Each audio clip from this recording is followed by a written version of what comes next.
So guys আমরা যাচ্ছি toy train চড়তে।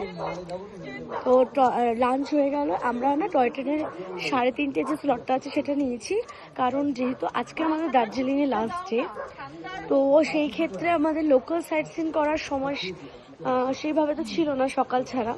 তো সেই জন্য সকালের কোনো স্লট আমরা নিইনি, কারণ আমরা ওই টাইমটা লোকাল সাইট সিন গেছিলাম। তো আমরা নিয়েছি 3:30 স্লটটা। ওয়াও।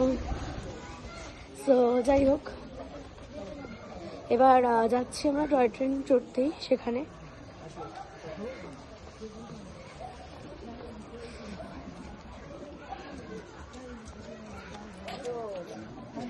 কালকে আমরা যাচ্ছি কালিম্পং, সরি কালকে আমরা যাচ্ছি ঋষিখোলা, ভুল হয়ে গেল।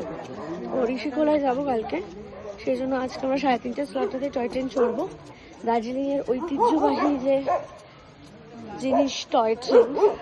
আর আমরা না ডিজেলটা চড়ছি না, আমরা চড়ছি স্টিম ইঞ্জিনটার। টাকাটা একটু বেশি পড়েছে। এই টিকিটটা কোথায়? টিকিটটা কোথায়? বার করো তো, টাকাটা দেখি কত। টিকিট 1600 টাকা। ও টিকিট নিয়েছে 1600 টাকা করে। স্টিম ইঞ্জিন, ডিজেলটার দাম একটু কম, ডিজেলটা 1200 টাকা। হ্যাঁ সাবধানে শুরু করবে,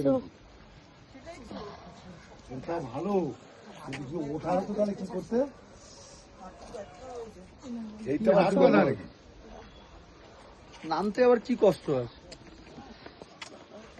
না। ব্যাপারটা হচ্ছে দেখতে পাচ্ছ ধোয়া, রোদে দেখান। এই হচ্ছে সেই ট্রেনের, এই যে দেখো, এই যে ট্রেন দাঁড়িয়ে রয়েছে অলরেডি। এটা হচ্ছে ডিজেলের, এটা কিন্তু স্টিম নেই। তো চলো বুঝলে শেয়ার করি। অসাধারণ একটা জায়গা।